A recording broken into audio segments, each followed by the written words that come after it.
Tous les dimanches, 1h-2h, Rothschild François Junior analyse, commente et vous aide à mieux comprendre les enjeux sociaux, politiques, économiques. Enjeux sur RFM 104.9 et sur rfmit.com. Un rendez-vous hebdomadaire pour traiter des grands thèmes de l'actualité quotidienne. 1h-2h, tous les dimanches. Enjeux avec Rothschild. C'est votre meilleur rendez-vous.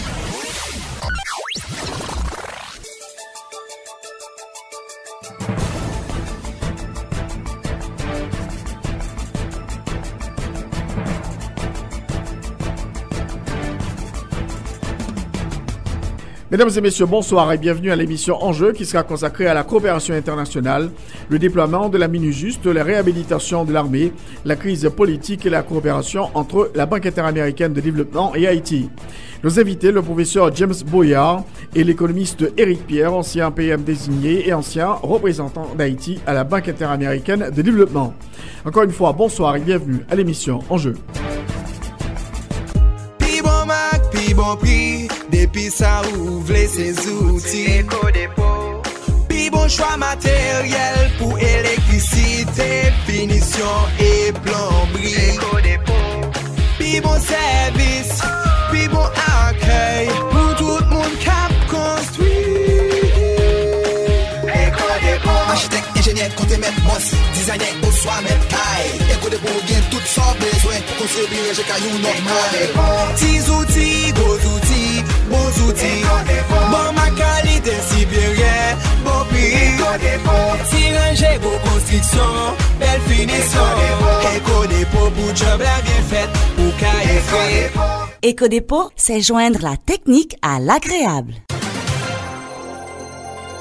Tous les dimanches, 1h-2h, Rothschild François Junior analyse, commente et vous aide à mieux comprendre les enjeux sociaux, politiques, économiques. Enjeux sur RFM 104.9 et sur rfmit.com. Un rendez-vous hebdomadaire pour traiter des grands thèmes de l'actualité quotidienne. 1h-2h, tous les dimanches. Enjeux avec Rothschild. C'est votre meilleur rendez-vous. Encore une fois, bienvenue à l'émission Enjeux. Notre invité aujourd'hui, l'un des invités à notre émission aujourd'hui, le professeur James Boyard. On va parler des missions internationales qui sont déployées dans les pays à travers le monde, dont Haïti. Professeur Boyard, bonsoir et bienvenue à l'émission Enjeux. Bonsoir et merci de m'avoir invité à l'émission. Professeur Boyard, il y a vraiment beaucoup d'actualités aujourd'hui en Haïti, avec notamment le déploiement de la mission des Nations Unies d'appui à la justice, la MINUJUST. Et donc, il y a beaucoup d'interrogations sur la présence de cette mission en Haïti, beaucoup de commentaires. Mais juste avant d'en arriver là, comment on constitue une mission pour déployer une mission dans un pays comme Haïti, par exemple?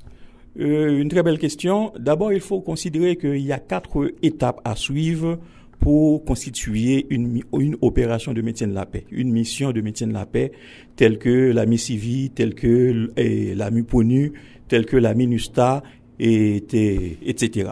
Quelles sont ces 4 étapes? C'est d'abord, la première, c'est l'étape de la qualification. On doit qualifier la situation comme étant soit une situation menaçant la paix internationale, soit une situation de rupture de la paix internationale, ou encore soit un acte d'agression.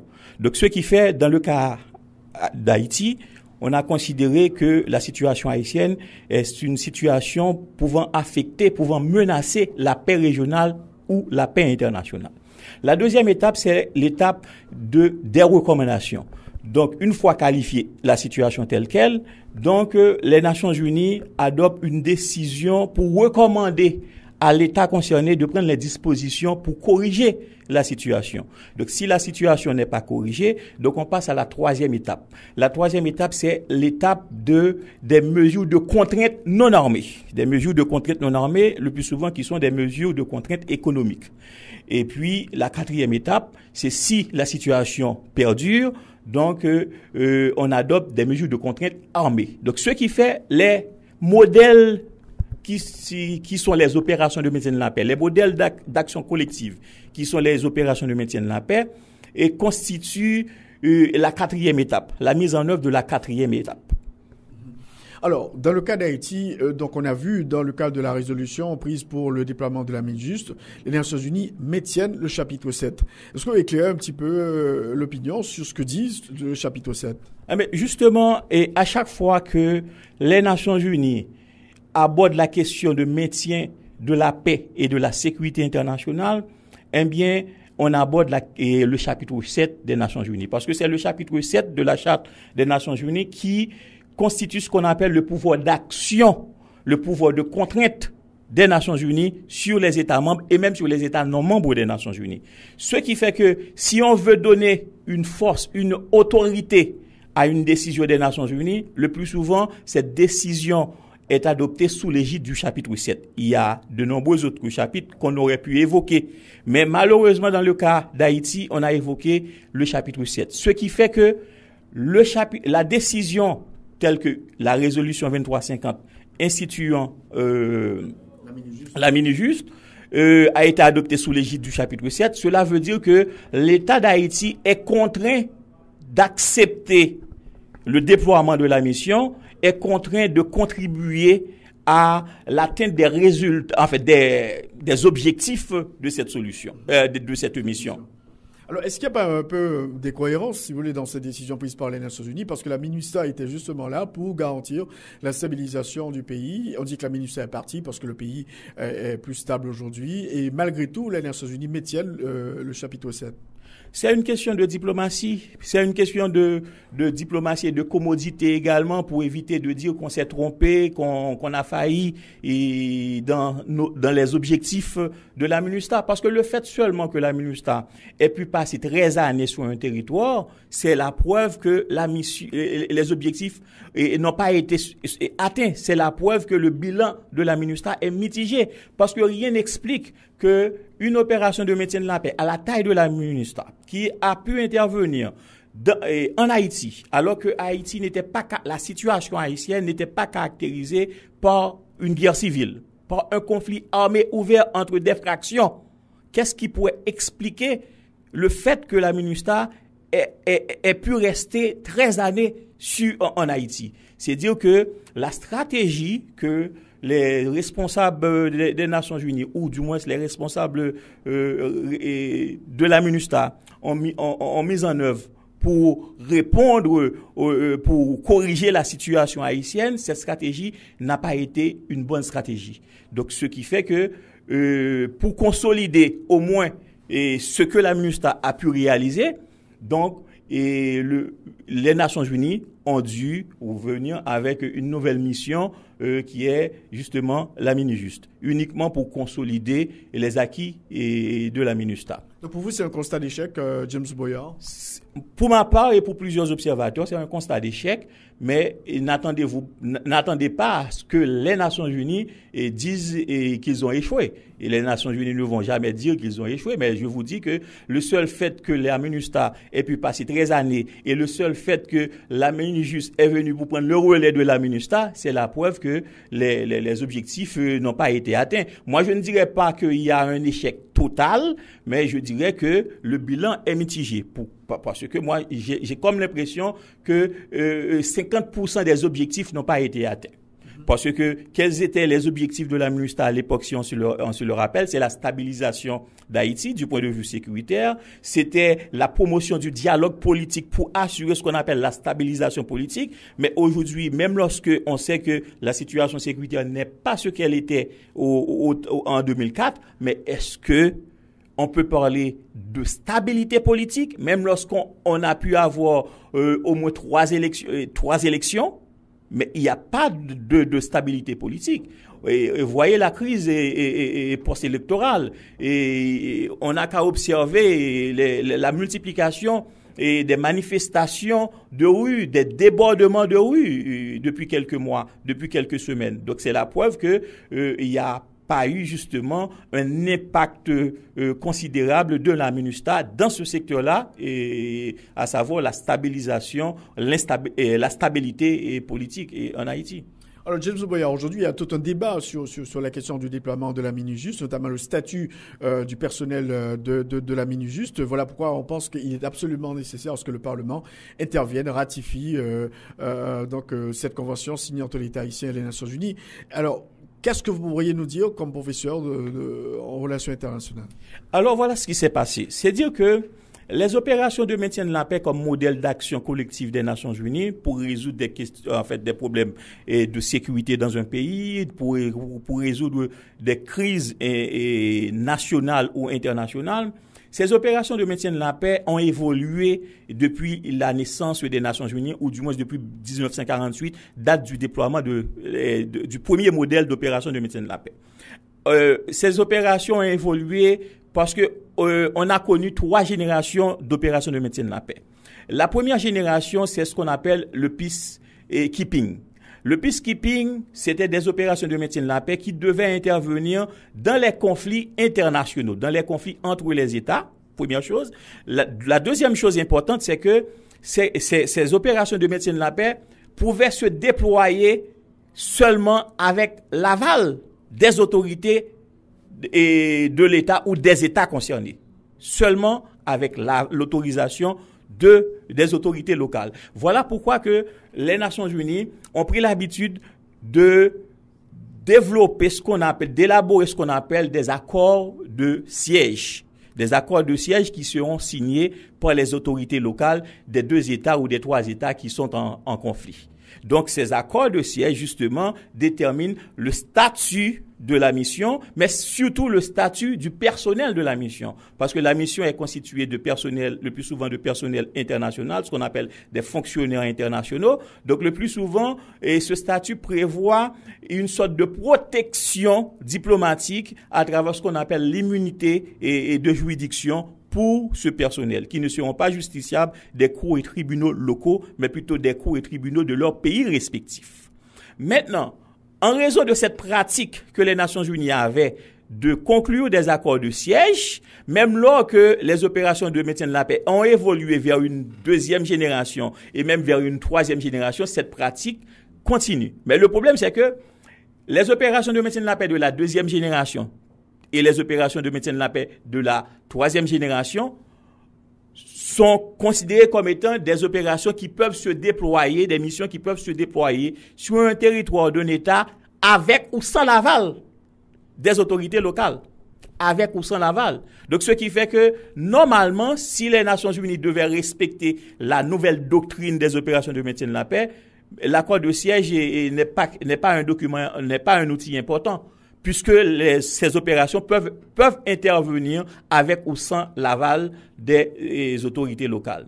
Maintenant, on a créé la MINUJUST. Malheureusement, on a créé la MINUJUST encore sous l'égide du chapitre 7.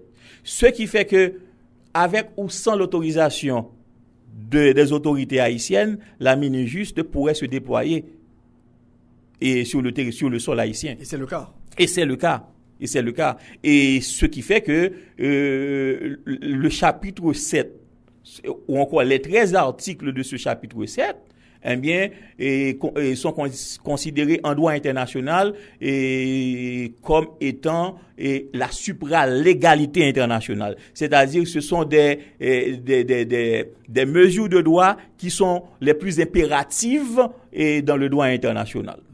Alors, justement, dans le cadre de la MINUJUST, les parlementaires insistent, il faut la ratification de cette convention. Donc, est-ce qu'on peut pas dire qu'il est un peu trop tard? Moi, je dirais qu'il est un peu trop tard. Quoique ce débat est important, parce que même lorsque moi j'ai des doutes sur l'issue du débat, c'est-à-dire sur le fait que les Nations Unies pourraient accepter de ne pas déployer la mission sans que l'accord soit ratifié par le Parlement. Mais quand même, je dirais que le débat va quand même avoir des conséquences heureuses. Quelles seraient ces conséquences heureuses que j'espère? C'est dire que ce débat va obliger les autorités haïtiennes à être plus vigilantes. Dans le sens que les représentants diplomatiques et haïtiens au niveau des Nations Unies, les autorités haïtiennes, les responsables de la diplomatie haïtienne pourrait mieux travailler à l'avenir pour éviter que si on aura un renouvellement du mandat de la mini-juste, que ce renouvellement ne soit pas fait sous l'égide du chapitre 7, mais de préférence sous l'égide du chapitre 6. Donc, moi, j'aurais espéré que ce débat pourrait contribuer à renforcer justement les autorités haïtiennes dans le sens de la défense des intérêts du pays, des intérêts diplomatiques, des intérêts nationaux. Alors, si on regarde ce que dit au travers de ces conventions internationales décidées au niveau des Nations Unies, on peut dire que le Parlement est hors jeu.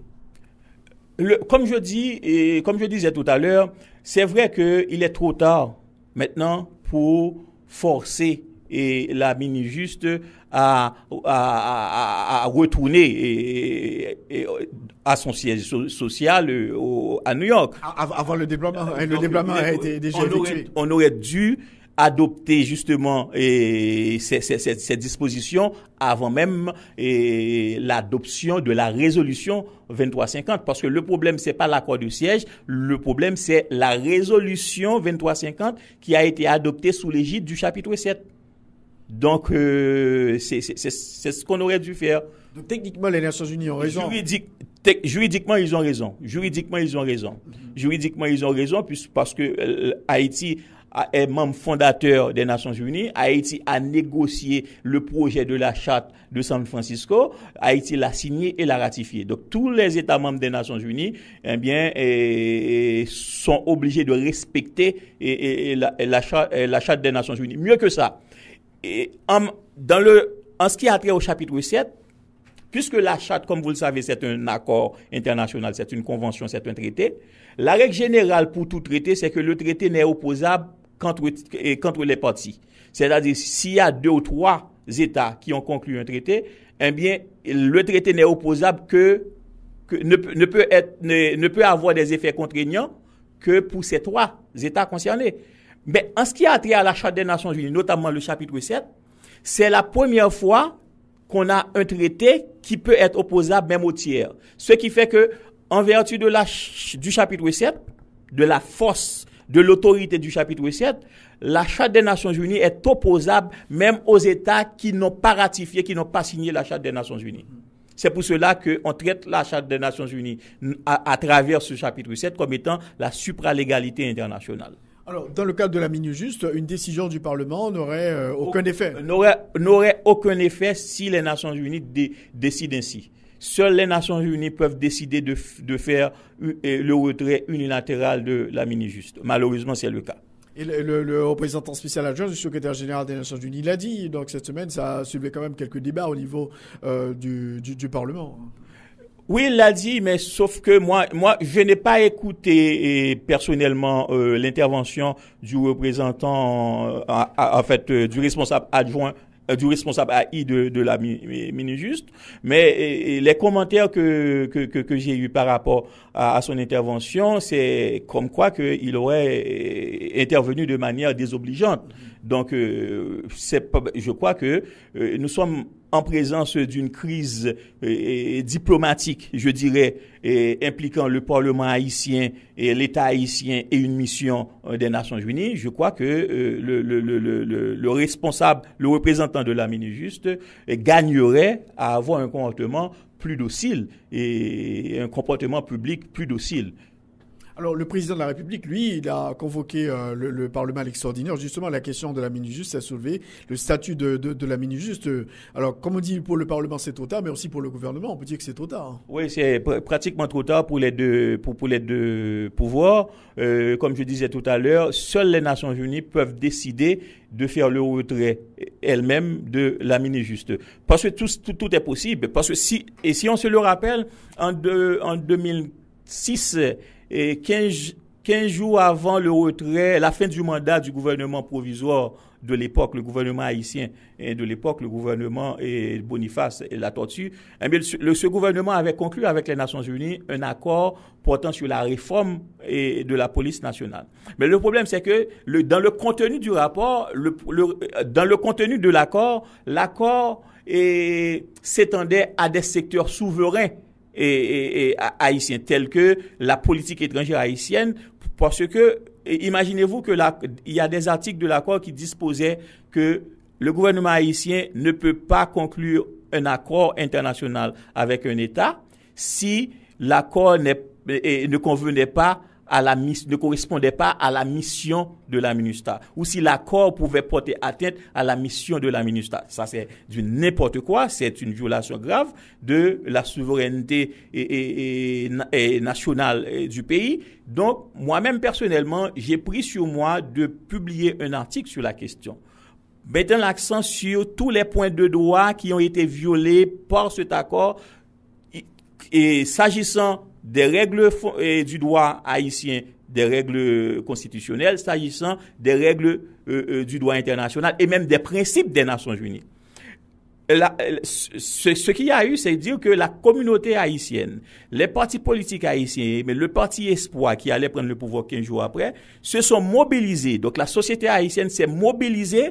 Les Nations Unies ont compris elles-mêmes la nécessité de ne pas appliquer l'accord. Voilà pourquoi que depuis 2006, cet accord n'a jamais été appliqué et n'a jamais été exécuté en Haïti. Donc si toute la société haïtienne se mobilise, et sur la base de du débat qui se fait au niveau du Parlement, eh bien, les Nations Unies pourraient comprendre la nécessité de renégocier le statut de la MINUJUST, de faire en sorte que la MINUJUST puisse intervenir sous l'égide du chapitre 6, du chapitre 6 plutôt que sous l'égide du chapitre 7. Le chapitre 6 parle uniquement de coopération. Donc, lorsqu'on parle de coopération, les deux parties conservent leur autorité, leur souveraineté. Mais le chapitre 7, quand même, ça a des impacts sur l'image du pays. Non seulement sur l'image du pays, mais sur le développement économique du pays. Parce qu'un pays se développe, un pays en voie de développement puisse espérer atteindre le développement grâce à l'investissement direct étranger. C'est pas l'aide internationale qui développe un pays. L'aide internationale n'a jamais développé un pays dans l'histoire contemporaine ou moderne. C'est-à-dire que Haïti doit compter sur l'investissement direct étranger. Donc, des capitaux qui viennent d'investisseurs étrangers. Maintenant, vous imaginez que il suffit que l'investisseur étranger qui serait intéressé au territoire haïtien et de voir la présence de la MINUSTAH, d'une mission internationale, d'une force internationale dans le pays, eh bien, l'investisseur ne sera plus intéressé parce que il saurait que la présence même d'une opération de maintien de la paix sur le territoire d'un pays est la preuve que le territoire n'est pas stable. C'est le pays a problème. C'est la preuve que le pays n'est pas, que la situation n'est pas propice à l'investissement. Sans oublier, comme ce que tu as évoqué tout à l'heure, le fait que la présence d'une force étrangère sur le territoire d'un pays affecte la prestance du pays, l'image du pays à l'étranger. Donc la leçon à tirer sur le niveau, il faut que les autorités haïtiennes soient vigilantes parce qu'elles étaient au courant qu'on allait appliquer le chapitre 7 une nouvelle fois en ce qui concerne la MINUJUST. Et les autorités haïtiennes étaient au courant, mais je peux pas vous dire parce que je ne suis pas dans le secret des dieux au niveau de l'appareil gouvernemental et je ne sais pas qu'est-ce qui s'est passé, pourquoi ils n'ont pas passé des instructions aux représentants diplomatiques et haïtiens au niveau des Nations Unies, je parle de l'ambassadeur Denis Régis, de manière à ce que Haïti puisse renégocier la transition après la MINUSTAH. Est-ce que vous pensez qu'on a les moyens de notre politique? On a les moyens. Un pays a toujours les moyens. Un pays a toujours les moyens. Alors, ce qui fait défaut le plus souvent dans un pays, c'est la volonté et le courage. La volonté des autorités, le courage des autorités. Mais les moyens, c'est secondaire. Alors, selon vous, professeur James Boya, comment pourrait-on effectivement mettre à profit la MINUJUST en ce qui concerne le renforcement de l'appareil judiciaire? Parce que ça fait quand même plusieurs décennies, on a investi des dizaines de millions de dollars américains pour renforcer l'appareil judiciaire. Mais regardez dans quel état se retrouve aujourd'hui l'appareil judiciaire. Alors, est-ce qu'on peut compter sur la MINUJUST pour renforcer cet appareil?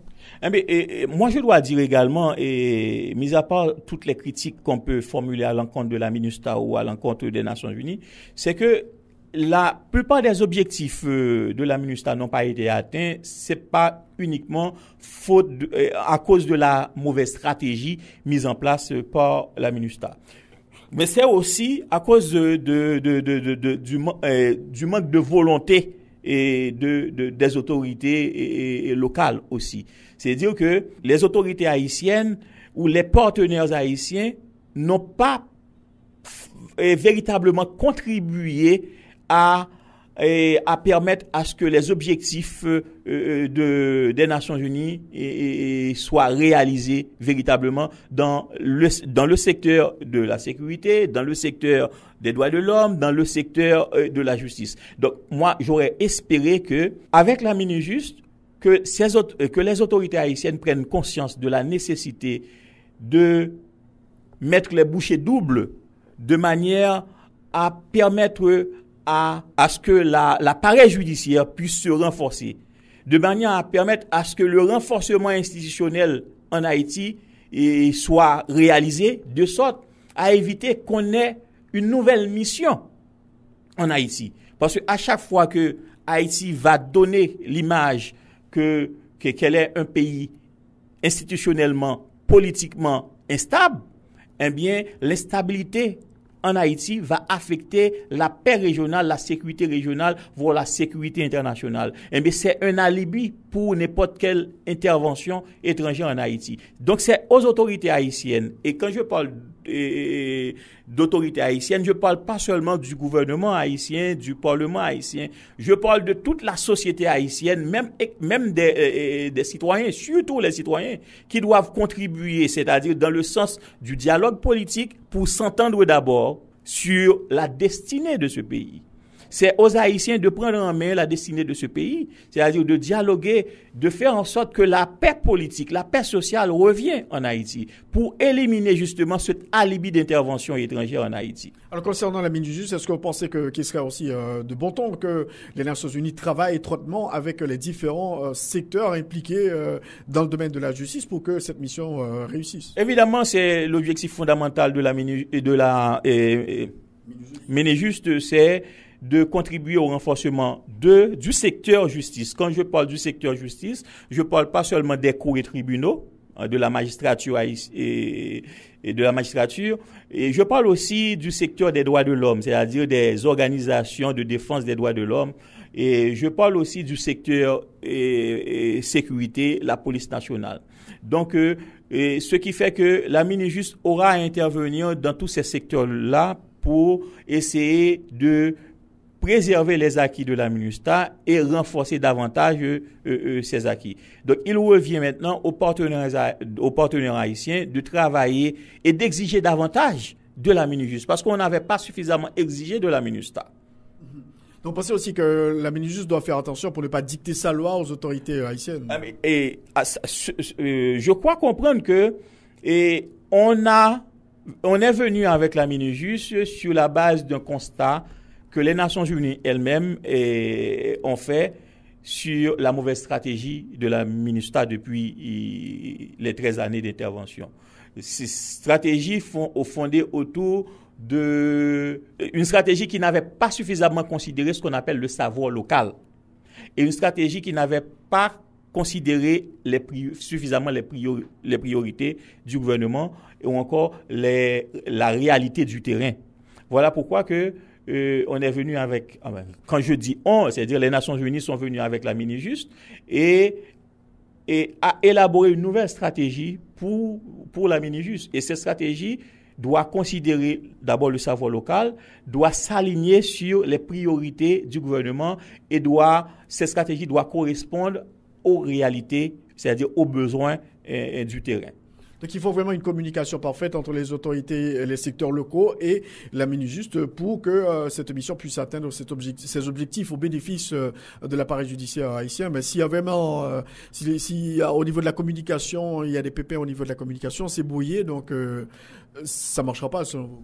Inévitablement, il faut un travail, un effort qui soit fait dans ce sens-là, de manière à ce que les deux parties haïtienne et partie de la Minijust, dialoguent davantage et de manière à mettre sur pied des projets, des actions, des mesures qui correspondent aux besoins des autorités haïtiennes.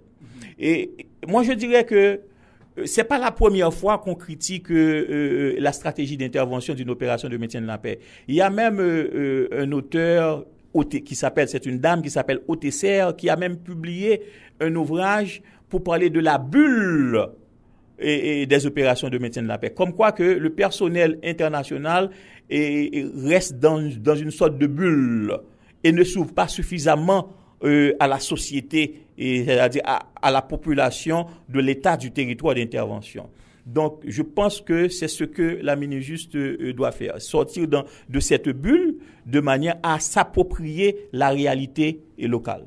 Genre, au point de perspective, les autorités haïtiennes souhaitent quand même réhabiliter l'armée, et la MINUSTAH, les Nations Unies, dit très clairement qu'elle n'a pas l'intention quand même de supporter ce projet gouvernemental. Oui, malheureusement, la MINUSTAH ne peut pas dire le contraire parce que c'est pas inscrit comme objectif dans le cadre de la résolution 2350. Donc, la question de l'armée n'est pas considérée dans le cadre de cette résolution. Alors justement, cette question de l'armée, il y a quand même une certaine opposition diplomatique de la part de la communauté internationale. Opposition diplomatique, voilà comment moi je vois la chose, la question de l'armée. Mon point de vue par rapport à ça, et quand je dis mon point de vue, c'est sur la base de mes connaissances, non seulement en matière de défense, mais également en matière de sciences politiques. Écoutez, aucun pays ne peut vouloir son armée et sous la base d'une autorisation préalable de l'étranger. Tout pays souverain a le droit d'avoir son armée sans besoin d'avoir l'autorisation d'une institution étrangère, d'une institution internationale ou d'un État étranger. C'est un acte souverain. Ça, c'est un acte souverain. Ma seule réserve par rapport au projet de l'armée, c'est une réserve technique. Dans le sens que on veut constituer l'armée haïtienne, c'est une bonne chose, parce que le pays en a besoin. Mais quel modèle d'armée, quelle doctrine d'emploi de cette armée? Il faut élaborer d'abord une bonne doctrine d'emploi, une doctrine d'emploi qui soit démocratique, pour éviter que cette nouvelle force armée ne refasse les mêmes erreurs que l'ancienne force armée haïtienne. Ça, c'est ma seule réserve. Professeur Boyard, il y a beaucoup de déclarations qui sont faites, ce projet de l'armée qui est annoncé par le gouvernement. Est-ce que vous-même, vous pensez qu'ils sont sur la bonne voie, les membres du gouvernement qui disent très clairement qu'ils vont reconstituer cette armée? Est-ce que la stratégie en place est bonne selon vous? Je ne sais pas si la stratégie a évolué de manière qualitative, mais au début, la stratégie initiale n'était pas bonne du tout. D'ailleurs, j'ai eu à intervenir là-dessus dans plusieurs médias pour dire que, écoutez, on peut pas constituer une armée en commençant par le bas, en commençant par le recrutement des soldats, c'est-à-dire du personnel de base. On constitue une armée en commençant par le haut. Et quand je dis en commençant par le haut, et je ne parle pas uniquement de l'état-major, il faut d'abord constituer la doctrine d'emploi de l'armée. Il faut élaborer les documents de méthode qui vont encadrer la force militaire. Parce qu'il y a beaucoup de techniciens qui disent qu'il faut constituer cet état-major parce que vous ne pouvez pas commencer par le bas, comme vous le dites. On ne peut pas commencer par le bas, sinon qui va diriger l'armée? Qui va diriger les soldats? Qui vont diriger les soldats? Donc, selon vous, il est important que les autorités haïtiennes modifient leur stratégie pour qu'on aboutisse vraiment à la mise sur pied de cette armée. Tout à fait. C'est d'abord mettre sur pied une doctrine qui corresponde aux principes démocratiques, qui correspondent aux standards de toute armée au niveau de l'Amérique latine et au niveau de l'Europe. Et puis, c'est recruter parmi les anciens officiers des forces armées haïtiennes et les futurs membres de l'état-major sur la base d'un vetting, sur la base d'études d'antécédents de ces anciens officiers, pour éviter de sélectionner des nouveaux généraux, des nouveaux colonels qui étaient impliqués dans des actes de corruption, dans des actes de violation des droits de l'homme, dans le trafic de drogue. Donc, selon vous, James Boyard, si la machine est bien huilée, la communauté internationale, à la rigueur, pourrait décider d'appuyer quand même ce projet gouvernemental. La communauté internationale n'a pas à désapprouver le projet si le projet est bien ficelé. C'est-à-dire que là où la communauté internationale serait interpellée par la question de l'armée, même lorsqu'il s'agit d'une question de souveraineté, c'est le fait que si le projet est mal initié, le projet, l'armée pourrait considérer comme étant un risque à la sécurité et à la paix régionale. D'accord? Parce que lorsqu'on parle de l'armée, on ne parle pas simplement d'un groupe armé. L'armée n'est pas un groupe armé. L'institution militaire n'est pas simplement un groupe armé. C'est toute une doctrine. D'accord? C'est toute une institution hiérarchisée. Donc, comme vous dites, c'est que si l'armée est mal constituée, donc on aura des risques non seulement pour Haïti, mais aussi pour toute la région. Oui, tout à fait. C'est seulement à ce niveau-là que la communauté internationale pourrait intervenir et manifester ses réserves. Si il y a un risque que l'armée qu'on veut mettre sous pied pourrait contribuer dans l'insécurité générale, pourrait contribuer et pourrait être considéré comme étant une menace à la paix et à la sécurité internationale. Comment vous voyez une cohabitation entre l'armée et la police au regard de la Constitution? Au regard de la Constitution, eh bien, la Constitution reconnaît deux forces publiques, l'armée et la police. Et les deux institutions n'ont pas les mêmes objectifs. Du point de vue juridique et du point de vue technique, il n'y aurait aucun problème de cohabitation. Parce que l'armée est du domaine de la politique extérieure de l'État. Ce qui fait que les objectifs de l'armée sont tournés vers l'extérieur. C'est la défense du territoire par rapport à des ennemis étrangers. Alors que la police, c'est un outil de la politique intérieure. Et c'est parce que l'armée intervenait dans les missions de police que l'armée a été impliquée dans des violations des droits de l'homme. Donc on ne peut pas vouloir revenir avec la même doctrine. Voilà pourquoi il faut constituer l'armée en donnant à l'armée une nouvelle doctrine, la doctrine standard qui veut que l'armée soit un outil de la politique extérieure, remplissant des objectifs tournés vers l'extérieur du territoire. Parce que lorsqu'on a une force armée constituée en général de trois forces, force terrestre, force navale, force aérienne, vous pensez que c'est très démocratique qu'on permet à l'armée d'orienter l'ensemble de son armement contre son propre territoire? C'est même pas patriotique, ça. On ne peut pas demander de constituer une armée et outiller l'armée, permettre à l'armée de disposer d'un armement important et s'attendre à ce que l'armée retourne son armement contre son propre territoire, contre son propre peuple. Et puis, les deux institutions, la police et l'armée, n'ont pas les mêmes règles d'engagement aussi. Donc, ce qui fait que la cohabitation ne serait pas un souci si les deux institutions respectent leur doctrine d'emploi. Et là, la police aussi, aujourd'hui, fait parfois le travail de l'armée. Et dans quel sens? Par exemple, la frontière, par exemple. Non, mais la surveillance non, écoutez, il y a un débat là-dessus. Ouais. Moi, je suis clair là-dessus. La police, la mission de la sécurité des frontières est différente de la mission de la défense des frontières. Ce que la police nationale haïtienne est en train de faire depuis qu'elle existe, c'est une mission de sécurisation des frontières. D'accord? Maintenant, ce qui fait que en temps de paix, on peut pas déployer l'armée aux frontières. Parce que lorsqu'on déploie l'armée aux frontières, c'est un casus belli. C'est-à-dire que ça pourrait être considéré comme étant une sorte de dilemme de sécurité qui pourrait porter l'autre pays à vous attaquer aussi. Mais les Dominicains le font. Mais c'est parce que la République dominicaine n'est pas un bon exemple. Si on veut suivre des exemples de pays démocratiques, on ne peut pas considérer l'exemple de la République dominicaine. Est-ce que l'armée des États-Unis sont déployées aux frontières entre le Mexique et le Canada? Est-ce que l'armée française est déployée aux frontières entre l'Espagne et la Belgique et l'Allemagne, etc.? Non. Donc, ce qui fait qu'il n'y a que dans les pays qui ne sont pas suffisamment démocratisés où l'armée peut encore jouer un rôle dans la politique intérieure. D'accord? Ce qui fait que, en temps de paix, il revient à la police, et pas seulement à la police, mais également à la douane, aux agents de l'immigration, de remplir cette fonction de surveillance, de sécurisation des frontières. Parce que les objectifs dans ce cas-là c'est pas de combattre des ennemis, c'est de faire respecter la loi de l'État, la législation de l'État du territoire dans l'espace frontalier. Et que cette loi veut dire quoi? C'est dire que cette loi va considérer la nécessité de prévenir des flux d'immigration illégale, de prévenir la contrebande, de prévenir le trafic d'armes, trafic illicite de drogue, etc. Vous voyez? Donc, tous ces objectifs-là ne sont pas des objectifs militaires. Tous ces objectifs-là ne rentrent pas dans ce qu'on considère comme étant la défense, la mission de défense.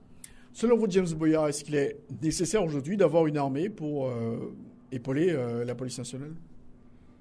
Non, moi, je dirais non, parce que, écoutez, on ne peut pas superposer les deux institutions, puisqu'ils n'ont pas la même doctrine et normalement ne devraient pas avoir le même champ d'opération.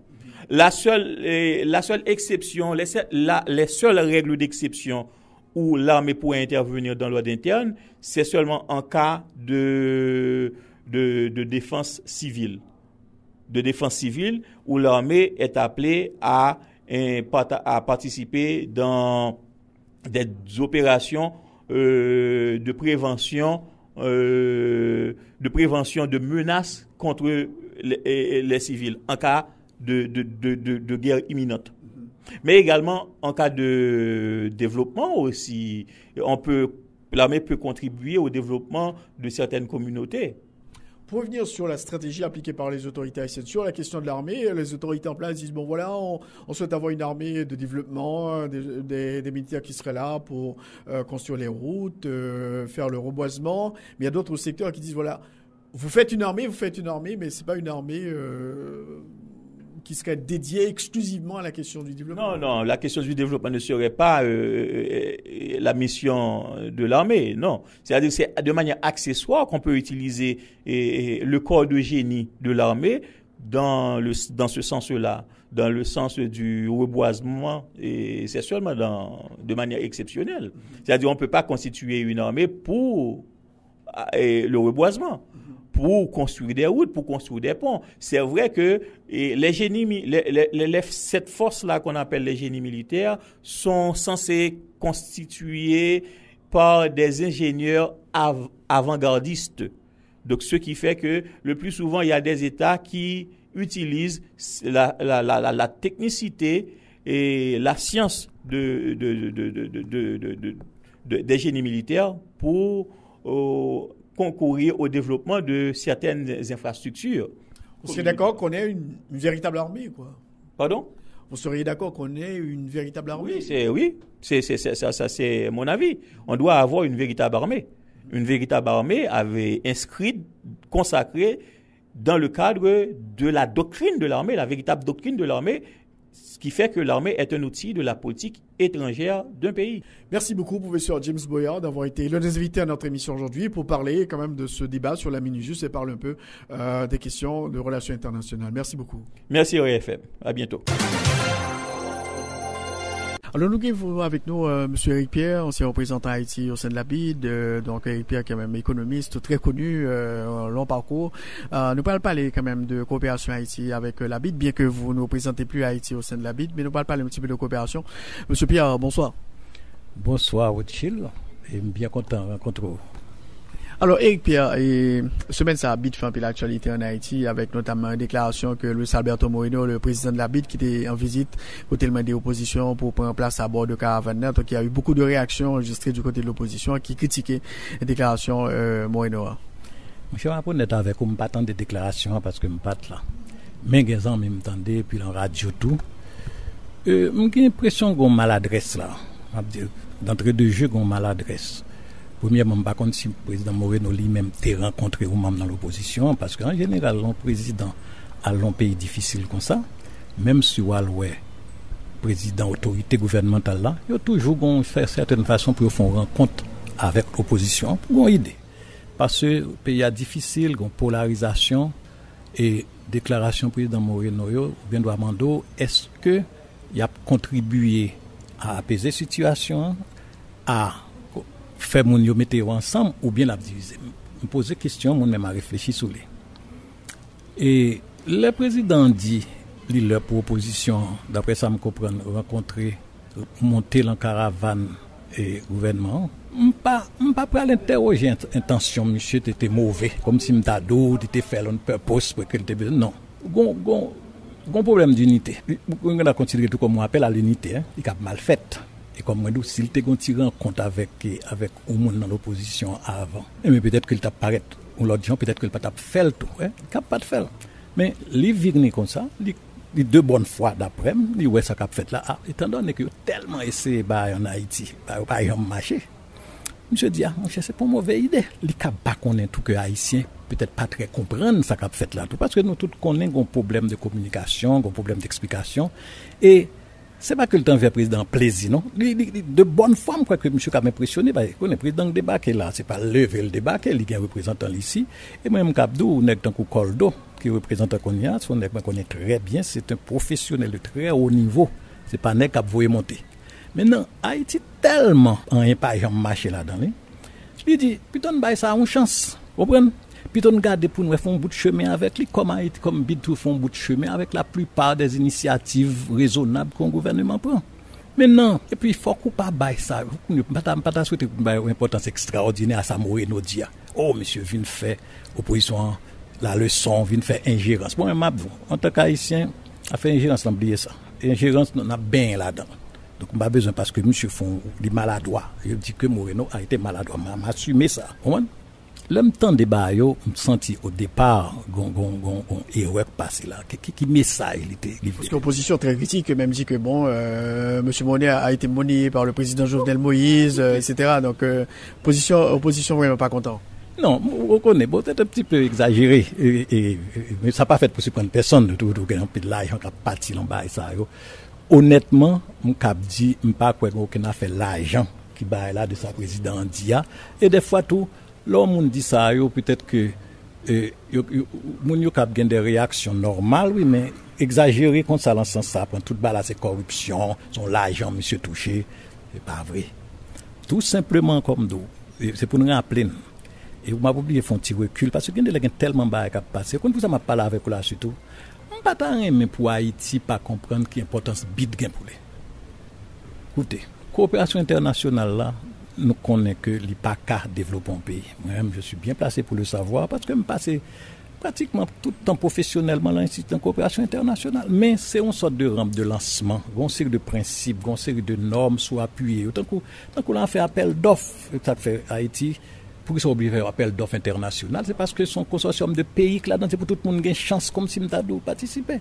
Donc, là, aucun tendance fait bail au gré à gré, et bien, il y a des pays qui pas de bénéfice. Parce que normes, ce sont des normes universelles. Et pas une façon de traiter Haïti que pour ta fait discrimination, non. Mais moi, je dis, il y a un bagage qui est important. Non seulement c'est membre fondateur BID, et je t'ai dit plusieurs fois déjà, même après répété, les Haïti te rentré dans BID, il n'y a pas de connerie, les Haïti, le pays le plus pauvre de la région. C'est un pays qui a pile capacité en 1959. Sous son du Valais de monté de 2 ans, tu commencé à créer des problèmes. Mais à l'époque, nous avons une compétition assez positive avec la République dominicaine. Et nous étions dans une meilleure situation qu'une série de pays en Amérique centrale, par exemple. Nous avons cité Honduras, nous avons cité Nicaragua. Maintenant, le pays ça devant nous, pratiquement. Mais BID lui-même, qui c'était aider des pays en développement de la région, fournir assistance, l'argent, les sanctions de commencer avec l'Alliance pour le progrès de Kennedy. Mais nous-mêmes, le Haïti vient rentrer dans la dictature. Eh bien, nous doit doter qu'on sorte d'embargo sur Haïti. Dans les années 60, Haïti peut recevoir $10 millions de prêts de BID. Vous comprenez? Mais au fil des ans, on a commencé à avancer. Haïti n'a pas de représentant non plus l'ambit. Il y a un gros nègre l'ambit qui était le premier représentant Haïti, qui était un directeur exécutif titulaire. Parce que moi, je suis un représentant BID comme un conseiller spécial. Le représentant Haïti comme conseiller spécial. À propos de pendant tout le temps que je fais l'ambit là, plus de 20 ans dans le conseil là, je n'ai pas jamais les représentants du gouvernement. C'est le représentant d'Haïti. Et c'est une nuance qui est importante pour faire parce que lors le conseil là, obligé de suivre et intérêt conseil là et intérêt pays. C'est pas qu'à lever, envoyer monter. Nous qu'on trouve dans des situations extrêmement embarrassantes, m'a défendre de l'argent pour Haïti, comme qu'on Haïti pas qu'à utiliser. Et professionnellement mal à l'aise. et c'est même gens qu'on y a, même sous le président Moreno annonce un bon l'argent, moi-même, personnellement, je ne pas mettre en doute ça, le dire, non. Même des réserves, moi, parce que, écoutez, depuis après le tremblement de terre, là, qui s'habille de faire, il proposait à Haïti 200 millions de dollars par an pendant 10 ans. Il fait 2 milliards de dollars. Honnêtement, je ne pas à jour là, je ne sais pas combien de dépenser là dans l'île, même qu'on est, l'homme est là, c'est un gros problème. 200 millions, pas de chambre vraiment réussi. Le problème de capacité d'absorption. Mais pour l'autre bagage, il y a des contraintes qui sont l'institution en tout. Vous comprenez bien. Moi-même qui dois, comme on a dit ça, je peux tout le réserve, oui. Monsieur, j'ai un dossier qui a fait en Haïti. On travaille urgent pour faire en Haïti. Il pas dans pipeline bid. Le gouvernement présente une requête à bid. Bid d'accord, vu l'urgence de la chose. Malgré bid approuvé, le gouvernement dit, mon cher, si ma pour me tendre l'argent bid là, là, il va créer tellement de problèmes, des ordres, ça. On film ici qui voulait faire pour moi, pour le gouvernement, à crédit. Mais la pichait. Moi, j'aime chita avec le gouvernement, nous préparer un justificatif pour ça, et puis on explique, d'accord. Donc, mais par contre, c'est savoir faire ça qui manque qu'on y a, moi, je dis. Comme donc, je dois dire, Moreno, tout manque savoir faire, les gens fait déclaration. Puisque un pays difficile comme ça, ou pas rentrer là-dedans, c'est pas susceptible, c'est même pas nationaliste, c'est, ou doit dire, il y a un manque de considération, ou pas qu'un pays qui lutter pour le joindre ou entendre que mon bagarre et puis ou même ou entrer tant qu'on est qui camper du chat avec un président pour presque avoir instruction. Donc vous pensez Pierre que ce serait peut-être de bon temps que l'habit un petit peu rectifier le tir, préciser position président Moreno parce que il fait mal quand même, il a altéré l'image d'institution auprès d'une partie de la population, notamment les secteurs de l'opposition qui estiment que son ingérence, son manque d'égard de la part du président Moreno. Honnêtement, mais c'est comprendre réaction et opposition, même société civile dans tout, parce que il y a une société civile qui ne va pas parler de ça tout. On doit dire comment elle fait sous mon fournisseur d'énergie. En fait, c'est quoi? Bid, pas même quoi, la faire une rectification parce que peut-être que li pas rendre ni compte. C'est intention, oui. Monsieur pas de intention que monde de respect. Au contraire. Haïti son pays et je dois dire combien de gros chefs qui international qui visitaient Haïti au cours des 12 derniers mois. Sincèrement, peut-être que Moreno c'est le premier président, par contre si Banque mondiale était venu, par contre si c'est ma là. Donc lui-même les vini et pour son signe d'intérêt, c'est intérêt la portée. Ça forme font parenthèse pour me dire Haïti a toujours occupé une grosse place oui l'ambide. Un gros place, il faut un pile fort comme si nous avons pour gagner l'argent. Et malheureusement, il faut que nous acceptions que le résultat n'est pas jambon. Mais pas Haïti seulement, non. Bid tout, il y a un problème. Il faut qu'on voit pour nous des gens comme si nous avons qui ne comprennent rien dans la question pays. Actuellement, nous avons dit que l'école. Donc, bon, monsieur bon, c'est-à-dire que monsieur son gros nègre qui fait de gros fonctions dans le bid définitif. Même des gens qui disent, oh, ça vient faire dans le pays. Vous me dites, pour moi-même, bon, c'est mon côté qui a monsieur aucune promotion, aucune bagaille. Exactement. Donc, selon même, comment effectivement que Haïti est capable de mettre à profit aide que le recevoir de BID pour que le pays soit capable d'avancer? Bien sûr, c'est clair que aide internationale pas capable de faire un pays développé, pas capable de fort riche carrément, mais comment nous sommes capables de mettre à profit de aide internationale ça, de la BID pour faire un petit pas en avant?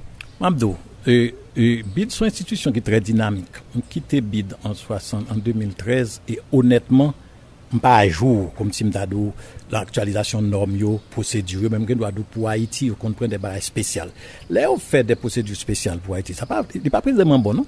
Son bagage pour tant qu'on va urgent, c'est ça on créé. On créé un bureau Haïti, même après ton terre, tout bagage, court-circuiter toute procédure, toute norme pour faciliter bail. Il vient créer problème partout puisque il vient créer de mauvaises habitudes. L'autre bagage m'cabdou, nous-mêmes haïtiens professionnels, ça m'cab dit, on entend des plus critiques de normes et procédures. On a dit, la bide, ouf, même gouvernement. Il y a des gens dans le gouvernement ça, qui dit personnellement, moi, j'ai fait la bide là, ou pas là-dedans. Par contre, tu vois, des gros chefs, je ne dois pas là-dedans. Parce que vous prendre pour une institution qui est difficile. Maintenant, moi, toujours dit, au lieu que on m'a critiqué une série de normes et procédures, essayez de comprendre pour l'appliquer.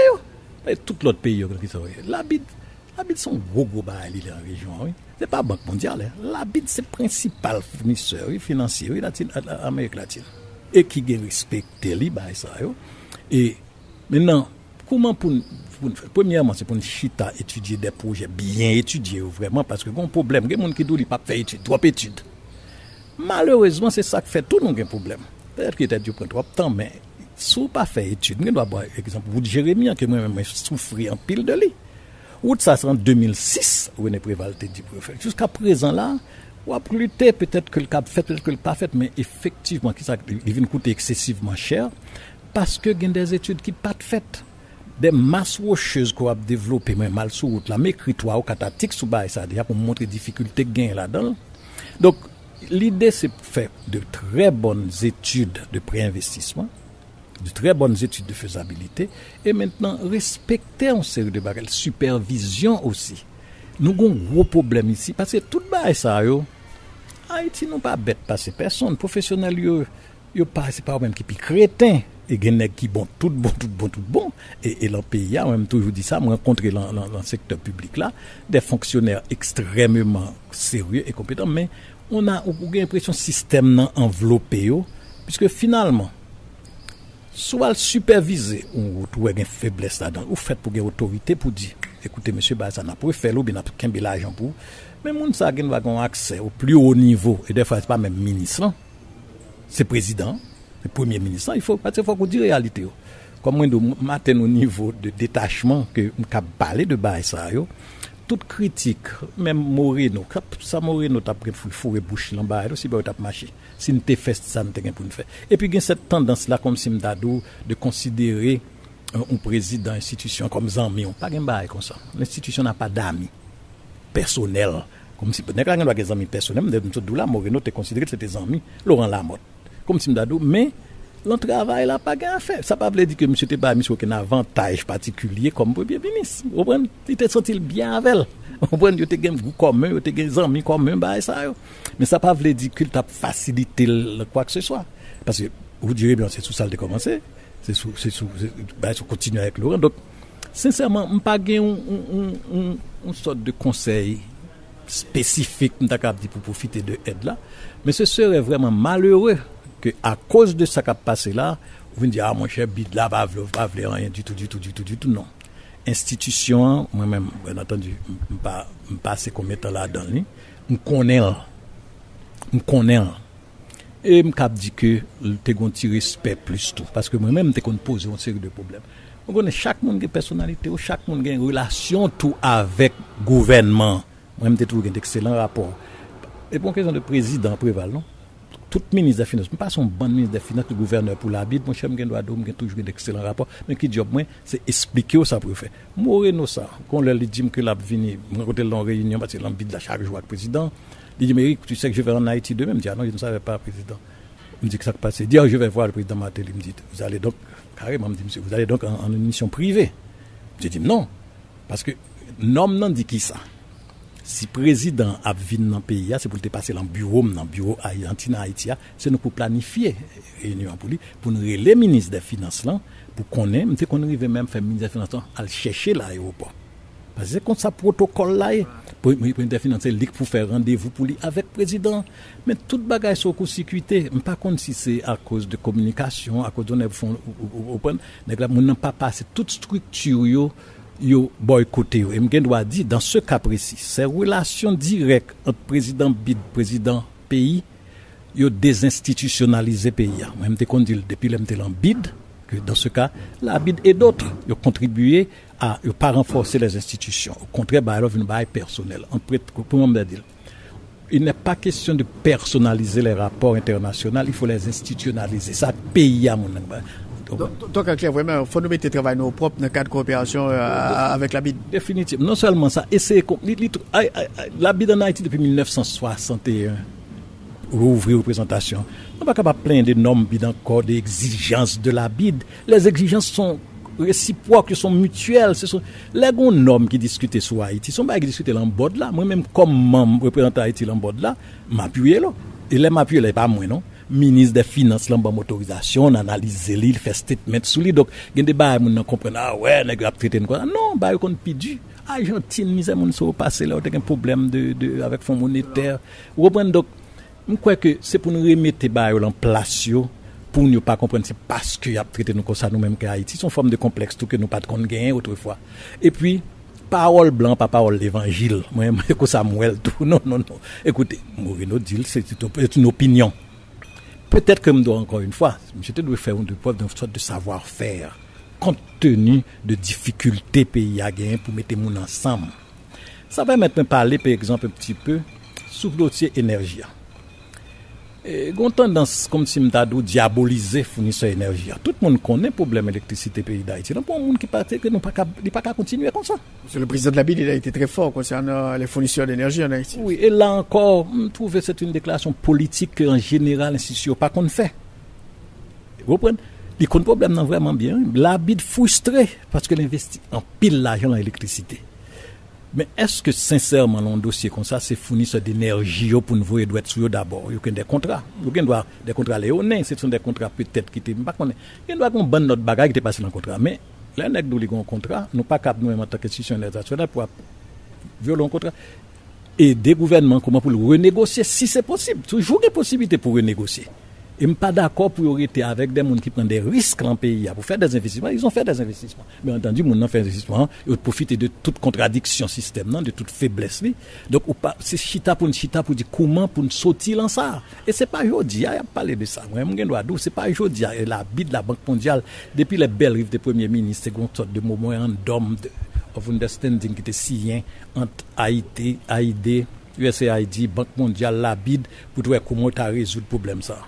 Mais, moi-même, Abdou, où est le dossier énergie, si on a une structure pour me blâmer ce gouvernement, il y a toutes données que je chita avec mon écoutez, là, on contrat. Ça me remarque encore tout, et non seulement les réseaux sociaux à rentrer là-dedans, mais dans tout fournisseur, on dirait que gagne. Ou puis pas aimer comme si m'dou par contre qui force qui derrière là gouvernement à la vérité lui-même il pas jamais dit il fait distinction il y a trois grands fournisseurs mais comme si m'dou c'est puis quelque temps là regarder les réseaux sociaux gagne on a yo puis pas aimer oui par contre pour qui ça et ce sont des questions et puis on n'a pas bon bout dessus comme pas parler en pile je nous là m'a Spotify m'a fait nous avons problème dans le pays une série de monde qui est sur les réseaux sociaux a fait des analyses des amalgames terribles et puis on passe rien. Et puis, ou pas qu'à même faire un dialogue avec moun, comme si m'dadou, gen des problèmes moun nan posé cap bon, mais tellement mélangé. Écoutez, le m'a regardé dans le pays d'Haïti, nèg la dou que, quel te diaspora, quel te nèg qui te rete, quel te bourgeois, quel te politicien, quel te, yo toutes ces mêmes bagailles. M'a regardé un nèg te ko farel, ko nèg qui tacle par contre, sur ça, on est cap font travail depuis tellement longtemps, donc je ne comprends pas. Probablement, moun ça parle diabolique, puis c'est même yo, même non. Mais ou pas cap créer un pays comme ça, leur font amalgame aussi bagaille, c'est comme si m'dadou, ah non, alors que gen moun qui prédit, gen moun qui PC ouais ba yo bien, gen moun qui t'a bien aimé contribuer là pour ba. Donc sur la question de l'énergie, vous pensez que vraiment faut que ça fait dans le calme, ça la renégociation de ces contrats. Écoutez, moi presque, on est tout contrat pour moi-même gon clause de révision, gon article pour nous chita si gen différent. Pour nous chita pour nous comment si l'État haïtien chita avec mais sérieusement c'est pas démagogie pour dire qu'on est qui pour l'argent là on est cap payer gon corruption cap fait de côté pour pas avoir une solution dans l'intérêt de tout le monde parce que nèg eux même yo besoin l'autre problème encore pas oublier ça le nèg sauter rentrer sur terrain yo t'es utile en pile yo utile jusqu'à présent parce que faiblesse ça tout le monde connaît c'est la EDH lié. Tout le monde connaît côté bail là. Et donc, pour qui ça n'a pas politiser toute bagaille, comme si m'dadou diaboliser une série de monde qui, et tout à monde fait des investissements. C'est pour ça rapporter. Moi-même, m'te cap bien action là-dedans. Mais, c'est pas de choix pas, vous comprenez? Mais même pas d'accord non plus pour, comme si m'dadou tout le monde cap vendre bail, pour essayer, comme c'est corruption seulement là-dedans. Et, gouvernement, c'est l'État, oui. Mettez technicien là, chita, suspend bagaille comme si m'dadou un tel c'est voler, tel c'est faire business. Effectivement, l'argent fait peut-être la mauvaise condition vraiment, mais c'est allant sous cela, allant contrat. Et puis, on comprend très bien des fois, gouvernement, président, est obligé de faire des déclarations de promesses, bah, so. Des fois, il faut aussi, comme si m'dadou rester long ligne, de dire des bagailles qu'on ne fait pas créer des attentes extraordinaires. L'on peut être en Haïti, son bas est terrible. Oh oui, parce que, écoutez, tout le monde a vécu au-dessus de leurs moyens. C'est un bail terrible et tout. Et il y a des gens qui ont fait l'argent, vraiment. Il y a des gens qui ont fait l'argent, pratiquement, on a de côté l'argent, ça a sorti. C'est une réalité. Donc pour la lutte contre la corruption, moi, je me souviens qui écrit 2 ou 3 textes. L'MT rubrique la corruption et nous. Mais c'est pour un bagage, je découvre, peut-être qu'il y a crédit à la corruption, les gouvernements provisoires, Roger avec Rico Bazin. Et pour moi-même, ça me dit, nous expliquer le phénomène déjà. C'est président Jovenel Moïse, c'est bien que le doit, mais c'est pas lui découvrir. Et au compte ça qui passe, moi-même, ça me peut. Quand l'État se mêle à la lutte à la corruption, bien souvent son problème. Songez pour cette consolidation, il n'y a pas dit, il y a des gens qui ne connaissent pas. Toi, quand tu été accusé pour cette corruption, il y a un président. Par contre, c'est ma bonne, bien entendu. Il y a là de passer mal tout, parce que des gros hommes me disent c'est la justice immanente. Comme si je me donc, comment m'aborde une bonne question avec vous, parce que comme moi, je dis, pas ta mais, et cette conversation, ça ne fait pas créer plus de problèmes, même quoi que c'est pour nous prendre sang. Premièrement, Moreno, me dit encore, parole, monsieur, pas parole, l'évangile, et c'est la position de Moreno. Combat qui est très important. BID, son consortium de pays. Le président n'a pas les pouvoirs quoi qu'il a, non? Comme si m'dadou, monsieur Anning dit ça. Moreno, l'homme était là-bas, il a changé. Vous comprenez ça, Moreno était capable de faire lui-même en tant que président, si une coopération technique à hauteur de $750 000 de dons. Monsieur Cap autorisé son grande formalité. Après ça, frère, depuis c'est prêt, son conseil d'administration, c'est technicien pour travail, dossier. Mais son bonne bagaille lié. Donc, ma petite histoire. Les Moreno tape président pour la première fois, même t'es l'ambide, t'es représentant bide. Mon cher, Lérico Bazin pour venir voter. T'es un candidat brésilien qui pas tellement sérieux, mais Gérald la tortue avec Rico Bazin, t'es bail moyo, y a voté pour monsieur. Comprenez bien? Nèg ça li tellement pas tout bon candidat, même on visite li pas rendre Port-au-Prince. Mais les Rico rivé, la négociation l'autre bois américain te supporter Moreno. Parce qu'on va connaître Moreno, c'est un gros nèg lié, il était ambassadeur Colombie aux États-Unis. Monsieur resserrer les liens entre États-Unis et Colombie, qui côté de ça dans toute bataille contre FARC, monsieur en pile comme sur Colombie. Donc nèg appuyé Moreno. Rico Bazin comme grand monde, il dit lui-même il a instruction, c'est candidat brésilien. Même donc ça américain, canadien. Tout le monde vient derrière, comme M. Relé me dit, Amérique, si nous ne pas voter pour Moreno, ça va passer. Il dit, monsieur, non, rien. Il dit, le président n'a aucune autorité pour boycotter un pays tant qu'Haïti encore. Son vote lié. Nègre dit, ah mon cher, pour une fois, écoutez-vous même assisté. Mon cher, pourquoi pas? Au moins, venez au secours de la victoire, soyez dans le camp des vainqueurs. Il ne peut pas dire, nous n'avons pas voté pour Moreno. Mais même, il doit d'où? Ça n'a pas aucun impact dans la relation Haïti avec la BID. Moreno n'a pas jamais envie. Il n'a pas de capacité tout pour te dire, mon cher, Haïti, ça m'a pas 5 corps parce qu'il n'a pas de voter, pas de bagaille comme ça. C'est le pays qui a décidé. Alors, pour terminer, Eric Pierre, je dis un pays a fait face à une sorte de turbulence politique, manifestation, etc. Mon cap de départ président. Et donc, comment même, ouais, tout ça, c'est préoccupant quand même pour stabilité économique, investissement dans le pays. C'est préoccupant au pays pas capable vivre en état d'agitation permanente. Et c'est comme nous vivre le passé tout le temps. Écoutez, probablement grand pile bagaille pour mon dire dans l'élection Jovenel et mes principales bagailles là, c'est le taux de participation qui est extrêmement faible. Tout le monde d'accord avec ça. Il n'est pas question à chaque instant de remettre mandat mission en cause. Je crois que c'est pour nous résilier, nous pour nous patient. Monsieur élu pour 5 ans et c'est même balai pour une chita son table de négociation.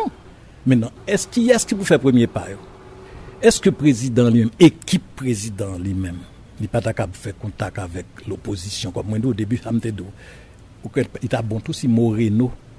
Tu rencontres l'opposition, parce qu'autrefois, là, monsieur, dans n'importe qui pays, côté Mdou là, après rencontrer le président, tu as rencontré l'opposition. Il n'a pas fait tapage, non, il n'a pas fait une conférence de presse avec lui. Le président, un grand président qui était gagné, c'était Enrique Iglesias. Et tout le monde connaît l'autre qu'on fait interview. Mais là, monsieur vient me songer sur Aristide, sur les voix. Monsieur toujours en rencontre avec Pierre Charles. Et toujours en rencontre avec l'opposition, avec Serge Gilles.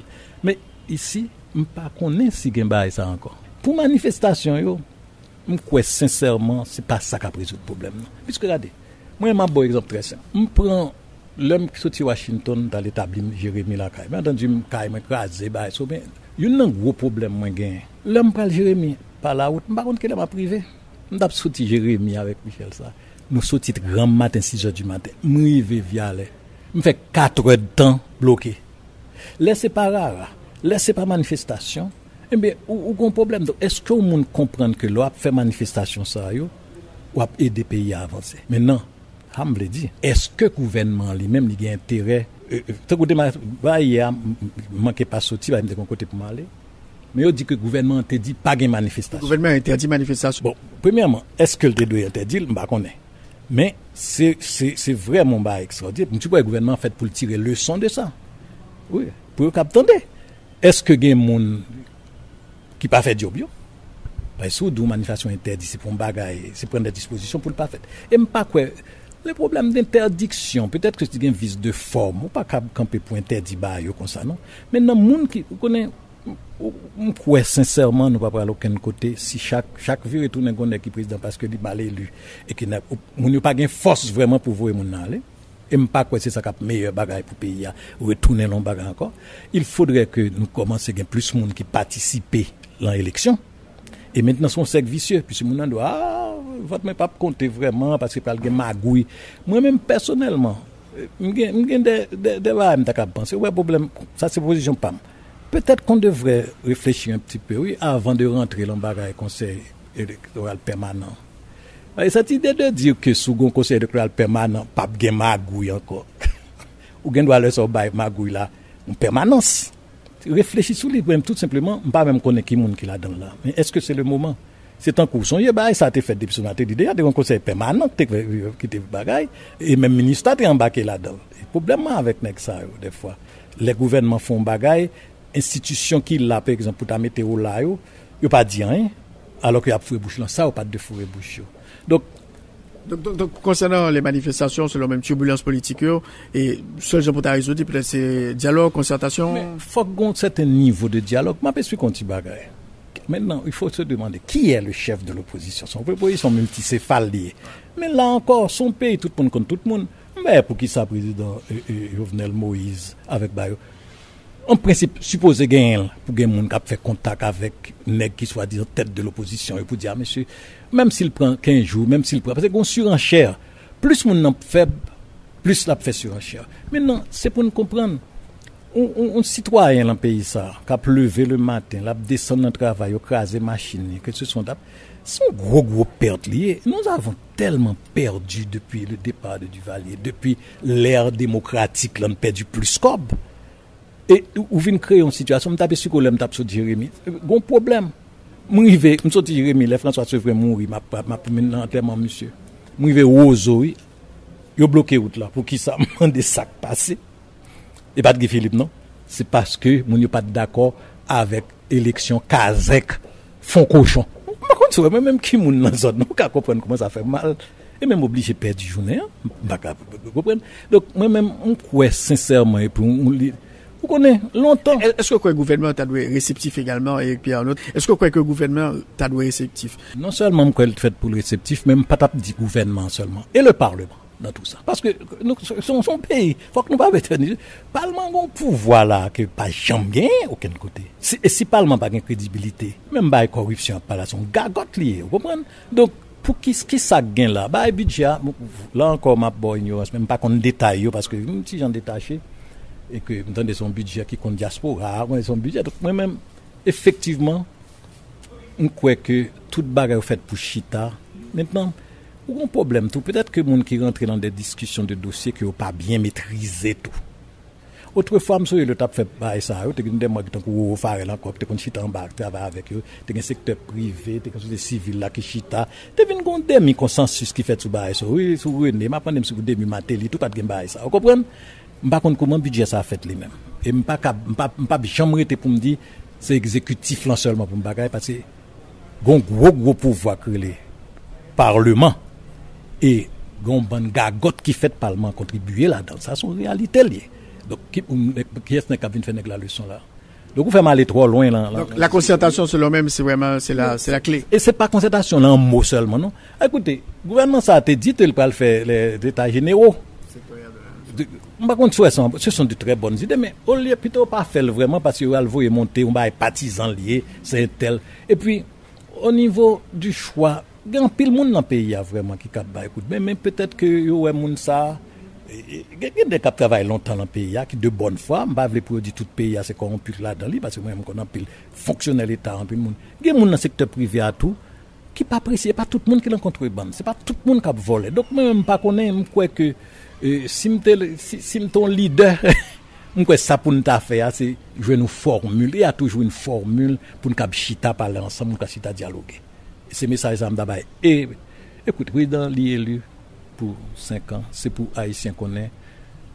Puis on servi avec lui, on consolide lui parce qu'il n'est pas cabré lui tout de suite. Mais entendu, vous connaissez le président toujours une tendance nommer successeur pour l'histoire. C'est un gros bail qui passe en Haïti. Oui. Est-ce que vous comprenez dans le pays d'Haïti, c'est 2 nègres seulement qui ont capacité pour te nommer successeur, c'était Duvalier avec Michel Martelly. Je suis obligé de dire parce que c'est lui qui t'a proposé Jovenel. Donc opposition, on croit qu'il y a des idées, mais il y a pluriel, il y a trop, et puis il y a un problème de leadership. Et leadership, c'est l'organe capacité tout pour chita avec l'ennemi. On ne négocie pas avec ses amis. Si on a un problème avec un chita, et puis faut que monsieur, un petit gens pas trop arrogant tout, parce que moi, je me choqué tout, il m'a regardé, ou l'on embouteillage va périr, pour une série de nègres plonger dans la machine officielle, et puis pas comme si vous pas exister. Pour le président, on comprendre des fois, pour le premier ministre, mais on n'est pas, il y a son chauffeur sur machine là, qui pressé comme si on avait mis sirène. Tout bagage sur l'ensemble image, oui. Et je dois dire, il ne pas prendre au sérieux vraiment, moi, je dis vraiment, il faut qu'on ne pas bêtiser. Nous, même si on mourir nos vignes là, c'est bien. Mais c'est un pays complètement insignifiant. Ou plus pour problème, moi, écoutez, mon takab vient faire investir, c'est qu'on a de mines. On a ces mines, ok. Voilà des choses que tu as exploitées dans l'intérêt de la nation. Mais qu'on y a tellement parlé de monde qui a fait, qui prend l'argent là-dedans. Des parlementaires, des hommes privés, des gens du gouvernement qui comme si nous pas bien sortir là-dedans. Au point que moi-même, on connaît d'accord pour pas nous pas en condition pour exploiter mine en Haïti. Nous pas en condition. Prends sans nous, puis on quitte là, il y a un pays qui fait ça. Les bails à peser, les bails mais mon cher plutôt parce que où est Alphon bail là. Donc c'est tout sujet net qui était bon petit chance Petro-Caribé. Li gagoté alors que vous connaissez l'autre jour là m'a regardé Venezuela. C'est un pays sérieux pour nous venir en aide au Venezuela parce que on est là faire fond comme ça et on connaît Venezuela a une tradition comme si m'dadou d'assistance. Il y a des gens qui pas comme ça même l'homme arrivé en 1960 et 80 pour la première fois. Nous venons fonds vénézuélien nègre produit pétrole là, ils créent un fonds pour aider les pays de la région et c'est un bail Haïti de bénéficier là-dedans et maintenant Chavez vient fait bail là un bail extraordinaire mais qu'on y a dans état moi Venezuela États-Unis viennent après le prochain Haïti oui s'il pas déjà là déjà puisque mon yo pas c'est un pays qui a tellement de problèmes que m'estimer que les démocrates haïtiens qui doivent faire une réflexion sur Venezuela pour quel type d'appui c'est pas une question de l'ONU seulement non parce que ça a passé non ça a passé Venezuela terrible oui même moi regrette ça me dit Maduro n'est pas Chavez c'est un charisme, c'est un bagage. Moun k'ap mourir dans Venezuela. Même des amis Venezuela, beaucoup de qui disent carrément, j'étais venu ici avec mon côté le paradis. Dis mon cher Eric, pas penser que je travaille en Haïti, je dis probablement si vous venez au Cap Jeune bail. Donc son bail désespéré net oui qui gagne au Venezuela. Et puis moi m'estime c'est pour nous aider Haïti, chita tout la concertation, si pas ça frérot, nous banane. Merci beaucoup Eric Pierre. Merci frère, je suis content de faire parler à vous. Ok, bye bye. Ici s'achève l'émission Enjeu, merci de l'avoir suivi. Nous avons eu 2 invités aujourd'hui, le professeur James Boyard et l'économiste Eric Pierre. La rediffusion de cette émission à 4h et à 9h sur RFM 104.9, rfmhaiti.com et aussi sur TuneIn Radio. Bon dimanche à toutes et à tous. Au revoir. Tous les dimanches, 1h, 2h, Rothschild François Junior analyse, commente et vous aide à mieux comprendre les enjeux sociaux, politiques, économiques. Enjeux sur RFM 104.9 et sur rfmhaiti.com. Un rendez-vous hebdomadaire pour traiter des grands thèmes de l'actualité quotidienne. 1h, 2h, tous les dimanches. Enjeux avec Rothschild. C'est votre meilleur rendez-vous.